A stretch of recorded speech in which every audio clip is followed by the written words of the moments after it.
One of the things that I've outlined in 12 Rules for Life is a theory of meaning. Because meaning, as far as I'm concerned, the sense of meaningful engagement is the antidote to malevolence and suffering, essentially. Because you want to have a life that's so engaging that you think, despite the fact that I'm limited and that we're mortal and that life is tragedy and there's evil in the world, despite all that, this is worth doing. And I think that there's a technical meaning that genuinely exists, and that's the meaning that you get when you're in a domain where you have some discipline and some skill. So you're laying out your competence and your ability, but you're simultaneously pushing yourself to develop past where you are. That's really engrossing. And what that is doing is expanding your competence. And so life is suffering and betrayal in many senses of the word. But you can adopt a way of traversing through life that is more powerful than the tragedy and the malevolence. I agree, and I say to many people that what is going on in your life is you have a series of human reward systems that are in your body, encoded in your body, in your genetics, and it's the reason why human beings survived to 2018. And in order to be happy, you have to feed those things.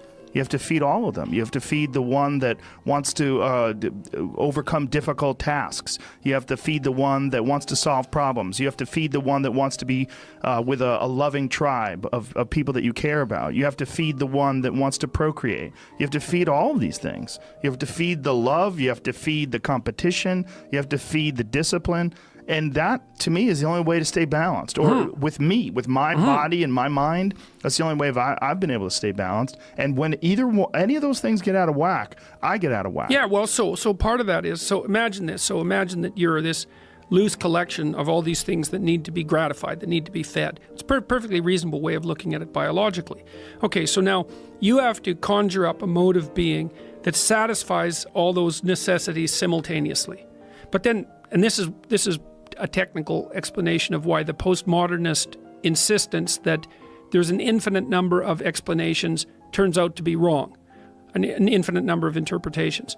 There's a very finite number of viable interpretations. So the first constraint is exactly what you just said. You have these inner demons, let's say, all of which need to be satisfied. But they need to be satisfied in a very particular way. Not only do they need to be satisfied today, but they need to be satisfied today in a way that doesn't interfere with satisfying them next week, next month, next year, and in a decade. So, because there's no point in you betraying your future self to gratify your present self. Right. It's a stupid game. Okay, so you're constrained by the necessity of satisfying yourself, but of maintaining that satisfaction across time. But then it gets even worse. That's hard enough. But it's like there's an infinite number of yous extending indefinitely into the future, and all of them have to be satisfied simultaneously. But then it's worse because it isn't just you. You have to figure out how to gratify all those internal demons in a sustainable way, in a way that other people not only don't object to, but probably help you with, and that benefits them at the same time. Well, then you think, well, there just aren't that many ways of solving that problem. And we know some of them. One of them is reciprocity. You know, like if you go out of your way for me, it's incumbent on me to notice that and to attempt in some manner to repay you. And like if we're good friends, that's what we'll do. If we're good brothers, that's what we'll do. That's what you do with your wife. It's a reciprocal arrangement.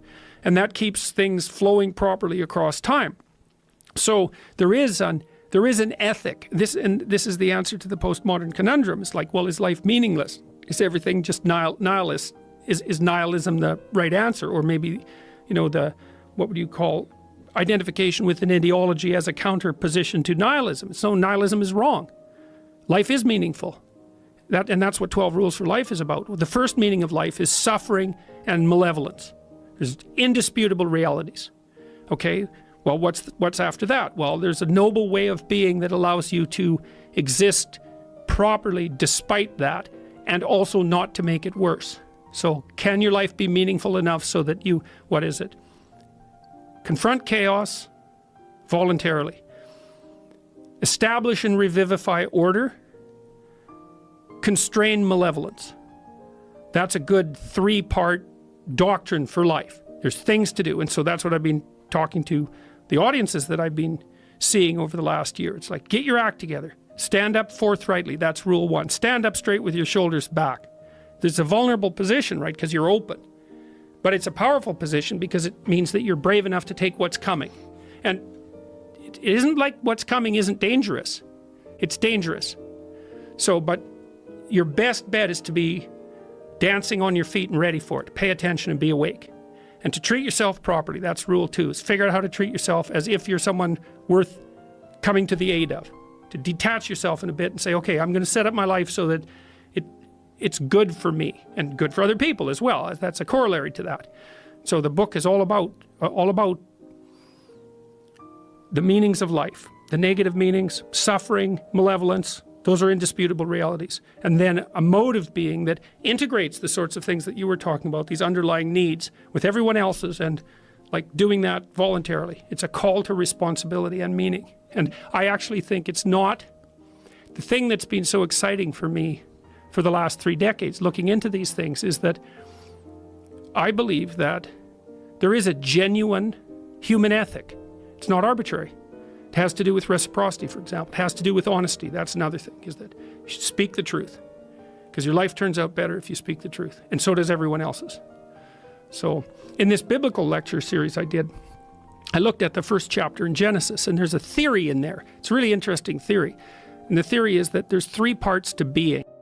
There's chaos and potential, and that would be like the potential you should live up to, because everyone says, well, you should live up to your potential. It's like, what the hell's that? You can't measure it, or touch it, or taste it, or feel it. It's this hypothetical thing that everyone regards as real. It's like the future.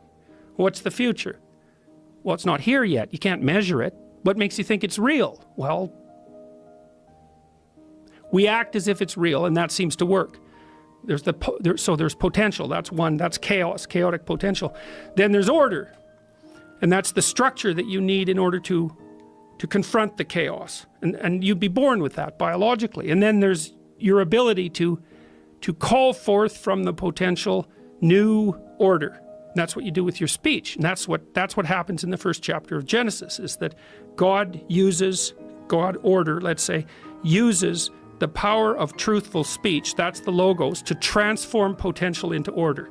And that's what people are made in the image of. So there's this theory, it's a lovely theory that's laid out right at the beginning of the Bible, that says that if you tell the truth, you transform the potential of being into a habitable actuality. That's how it works. So you say, well, how do you make the world better? Tell the truth. Because the world you bring into being as a consequence of telling the truth will be a good world. And I believe that's true. I think it's true metaphorically, I think it's true theologically, and I think it's true like at the practical and scientific level as well. I think it's true in all those levels simultaneously. So that's been ridiculously exciting to sort through.